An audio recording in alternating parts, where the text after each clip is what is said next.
ஆதித்யா தொலைக்காட்சி நேயர்கள் அனைவருக்கும் இனிய காலை வணக்கம். நட்சத்திர கணக்கு நிகழ்ச்சி உங்களை அன்புடன் வரவேற்கின்றது.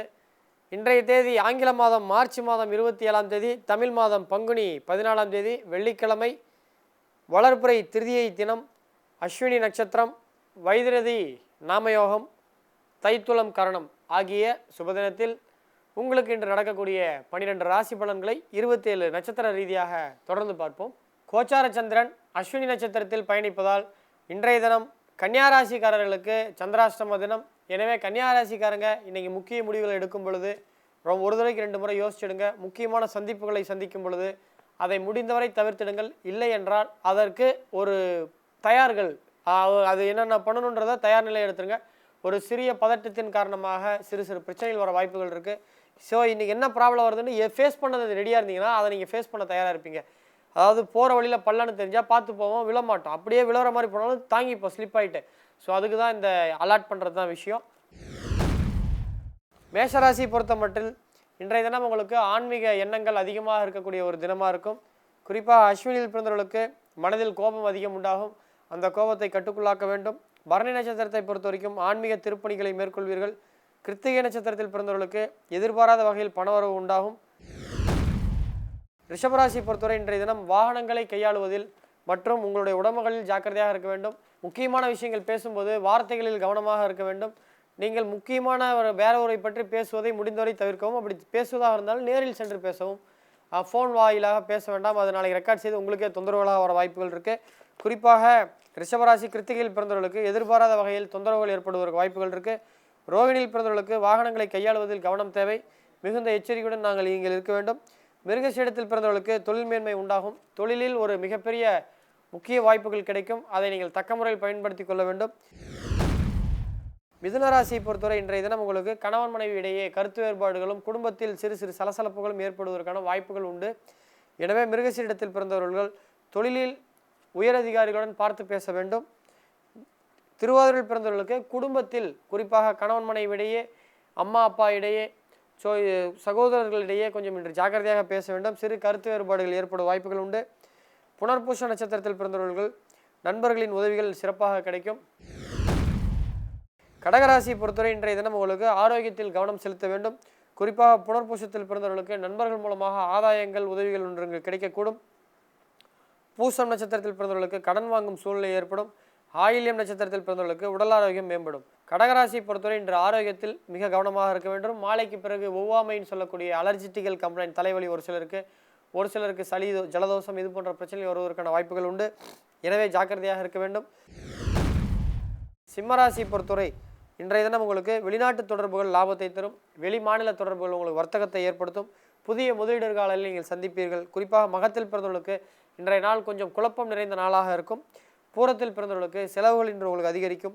அதே போல் மகம் நட்சத்திரத்தில் பிறந்தவர்களுக்கு 4ஆம் பாதத்தில் பிறந்தவர்களுக்கு ஒரு சந்தேகத்தில் மறதி காரணமாக ஒரு வேளை இருமுறை செய்வது போல வரும் வாய்ப்புகள் உள்ள. உத்திர நட்சத்திரத்தில் பிறந்தவர்களுக்கு வெளிநாட்டு தொடர்புகள் லாபத்தை தரும். கன்னியாராசி பொறுத்தவரை இன்றைய தினம் உங்களுடைய குடும்ப பெற்றோர்களுக்கு ஆரோக்கியத்தில் கவனம் செலுத்த வேண்டும். உத்திரத்தில் பிறந்தவர்களுக்கு வெளிநாட்டு தொடர்புகள் ஆதாயத்தையும் லாபத்தை தரும். அஸ்தம் நட்சத்திரத்தில் பிறந்தவர்களுக்கு அம்மாவினுடைய ஆரோக்கியத்தில் கவனம் தேவை. சித்திரை நட்சத்திரத்தில் பிறந்தவர்களுக்கு வாகன யோகம் உண்டாகும். துலாம் ராசியை பொறுத்தவரை இன்றைய தினம் உங்களுக்கு வீண் அலைச்சல் அதிகரிக்க வாய்ப்புகள் உண்டு. எனவே அலைச்சல் வருவதற்கான வாய்ப்புகள் இருப்பதால் ஒரு விஷயத்தை ஒரு முறைக்கு 2 முறை செய்யும் முன்பு ஜாக்கிரதையாக செய்தால் ஒருவேளை ஒரே தடவை முடிக்கலாம், இல்லைனா 2 தடவை 3 தடவை செய்கிற மாதிரி வரும். சித்திரையில் பிறந்தவர்களுக்கு வாகன வகையில் தொந்தரவுகள் வருவதற்கு வாய்ப்புகள் உண்டு. சுவாதியில் பிறந்தவர்களுக்கு தேவையற்ற வீண் அலைச்சல் உண்டாகும். விசாகத்தில் பிறந்தவர்களுக்கு சகோதரர்களின் உதவிகள் கிடைக்கும். விருச்சிகராசியை பொறுத்தவரை இன்றைய தினம் உங்களுக்கு கவனமாக இருக்க வேண்டும், நிதானமாக இருக்க வேண்டும். குறிப்பாக விசாகத்தில் பிறந்தவர்களுக்கு உடன் பிறந்தவர்களுடன் சிறு சண்டை வருவதற்கு வாய்ப்புகள் உண்டு. அனுச நட்சத்திரத்தில் பிறந்தவர்களுக்கு பேச்சில் கவனம் தேவை. கேட்டை நட்சத்திரத்தில் பிறந்தவர்களுக்கு பணவரவு அதிகரிக்கும்.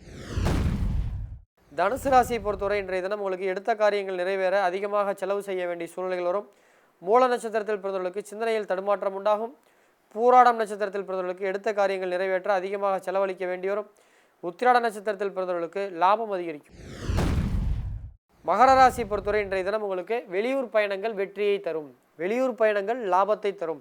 உத்திராடத்தில் பிறந்தவர்களுக்கு வெளியூர் நண்பர்கள் மூலமாக வேறு ஊர்லேருந்து உங்கள் ஊரில் தொழில் பண்ணிட்டு போவாங்க. திருவோணத்தில் பிறந்தவர்கள் பயனற்ற வெளியூர் பயணத்தை உண்டாக்கும்.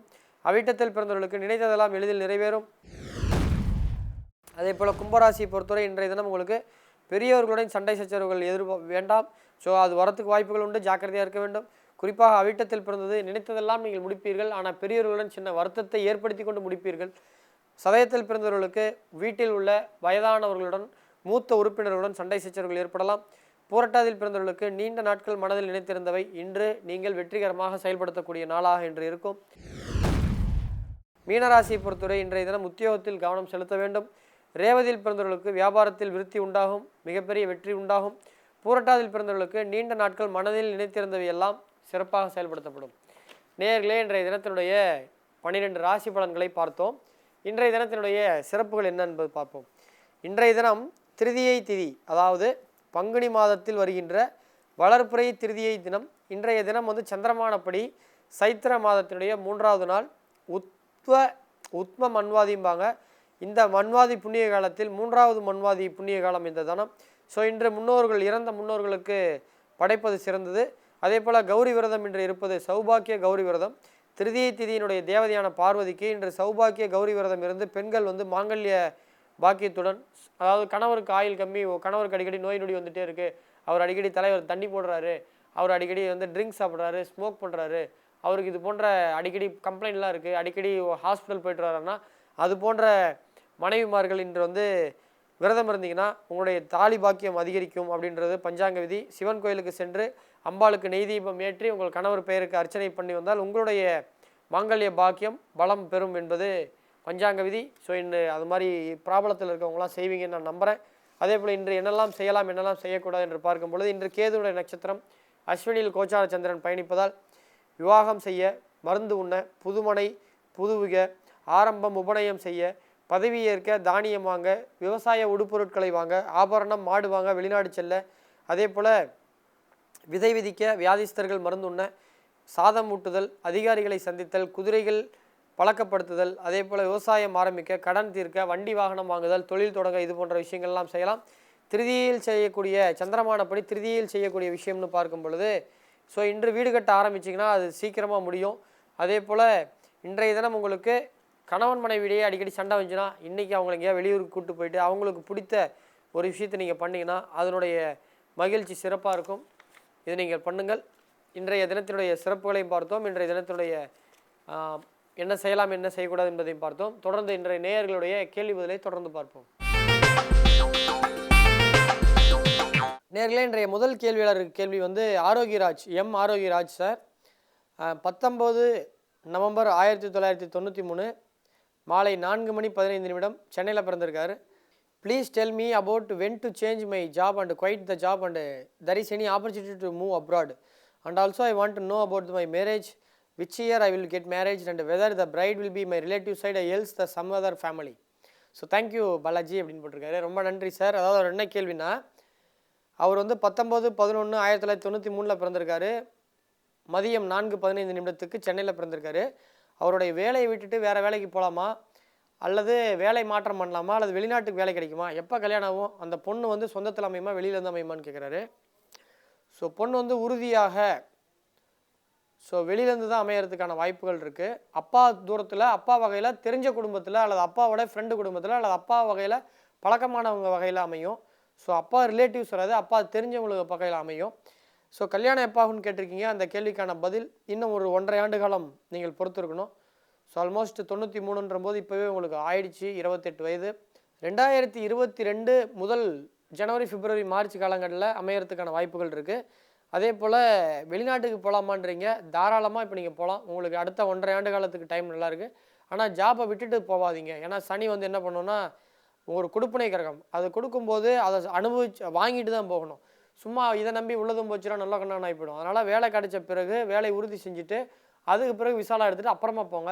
ஸோ வேலை கிடைத்த பிறகு மாறுவது நல்லது. 2வது கேள்வியாளரை சந்திப்போம். 2வது கேள்வியாளர் பெயர் பாண்டித்துறை. 21/6/1995 சிவகங்கையில் பிறந்திருக்காரு. சினிமாவில் டைரக்டராக வாய்ப்பு இருக்கா, இல்லைனா லைஃபுக்கு எது செட் ஆகும்? ரொம்ப தெளிவான ஆள் பண்ணி செட் ஆகுமான்னு கேட்குறதா நிறுத்திக்காமல், இல்லைனா நான் அடுத்த முடிவுக்கு வந்துட்டீங்க, உங்கள் ஜாதகத்தில் செட் ஆகாது, சுக்கிரன் சொந்த வீட்டில் இருக்கிறதுனால அதை நம்ம இந்த குறும்படம் இயக்குறேன், ஷார்ட் ஃபிலிம் பண்ணுறேன், அது இதுன்னு ஏதோ ஒன்று பண்ணிவிட்டு நேரத்தையும் காலத்தையும் இவ்வளோ நாள் வேஸ்ட் பண்ணிட்டீங்க. உங்களுக்கு அதெல்லாம் செட் ஆகாது. உங்கள் ஜாதக ரீதியாக பார்க்கும்போது அந்த பெண்கள் ஆடை, அந்த உள்ளாடை, பெண்கள் சம்மந்தப்பட்ட சாரீஸு, குழந்தைகள் சம்மந்தப்பட்ட துணிகள், இது சம்மந்தப்பட்ட விஷயங்களில் நீங்கள் பெரிய லெவலில் இது பண்ணலாம். சனியும் சுக்கிரனும், சனி 3ஆம் பார்வையாக சுக்கிரன், சொந்த வீட்டில் இருக்க சுக்கிரனை சனி 3ஆம் பார்வையாக பார்க்கும்போது அவருக்கு ஆடை ஆயத்த சம்மந்தப்பட்ட தொழில்கள் சிறப்பாக இருக்கும். 2வது உங்களுடைய ராசி ரேவதி அதாவது நீங்கள் வந்து மீன ராசி ரேவதி நட்சத்திரம், ரேவதி நட்சத்திரத்தில் சனி பகவான் உங்களுக்கு இருக்கார். ஸோ திரௌபதிக்கு கிருஷ்ணர் ஆடை கொடுப்பார், கண்ணாயனை காப்பாற்றுன்னு சொல்லும்போது. அப்போது அந்த அந்த திதி, அந்த நட்சத்திரம் வந்து ரேவதி நட்சத்திரம். ஸோ நீங்கள் பல பேருக்கு ஆடை ஆயத்த தொழில்களில் மிகப்பெரிய லெவலில் டெவலப் ஆகலாம். ஸோ இந்த 2-3 தொழில் வந்து என்றைக்குமே வந்து சர்வீஸ்ன்னு தான் சொல்லலாம், ஆனால் தொழில் தான் அது பார்க்குறாங்க. ஒருத்தருக்கு அன்னம் போடுதல், உணவு சமைப்பன்ற ஹோட்டல், ஆடை தயாரிப்பு, ஆடை விற்கிறது, அதே மாதிரி வீடு கட்டுறது, வீடு கட்டுமான பொருள் விற்கிறது, இது எல்லாமே சர்வீஸ். உணவு உறுப்பிடம், உண்ண உணவு, இருக்கு இருப்பிடம், உடுத்த உடை, இது 3ம் தயாரிக்கவங்க தெய்வத்துக்கு சமானம்னா இந்த தொழில் உனக்கு செட் ஆகும்பா, சிறப்பாக உனக்கு சிறப்பாக வரும். நீ அதை நோக்கி பயணிங்க, மிகப்பெரிய வெற்றி காத்திருக்கும். நேயர்களே, மீண்டும் நட்சத்திர கணக்கு நிகழ்ச்சி நாளை காலை 8 மணிக்கு துவங்கும். அதுவரை உங்களிடமிருந்து விடைபெறுவது உங்கள் அன்பு நண்பன் சேலம் பாலாஜி ஹாசன். வணக்கம் நேயர்களே.